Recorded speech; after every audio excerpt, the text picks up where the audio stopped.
Le visiteur du musée de la Légion étrangère commence son immersion dans cet univers par une pièce consacrée à ce qui a fait de la Légion ce qu'elle est aujourd'hui, c'est-à-dire une légende, un mythe, mais nous allons l'emmener au-delà du mythe. Et ce mythe s'est construit autour du cinéma, de la littérature, de la musique également, du chant, avec Mon Légionnaire d'Édith Piaf, qui a participé à populariser l'image de la Légion étrangère dans les années 30, d'une légion inconnue avant la Première Guerre mondiale, et bien grâce à tous ces vecteurs que sont le cinéma, la littérature et la chanson, la Légion devient connue.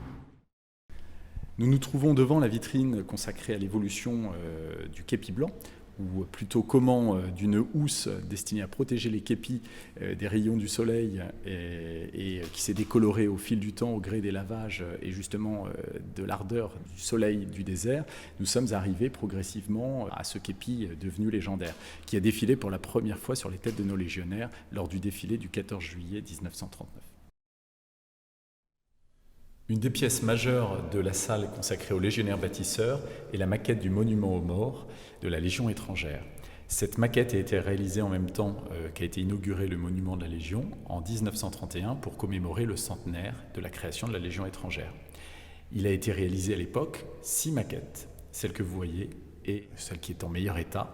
Elle était conservée jusqu'à présent dans la salle d'honneur du 2e REI à Nîmes. Le 2e régiment étranger d'infanterie nous l'a cédé pour justement enrichir le patrimoine du grand musée de la Légion étrangère.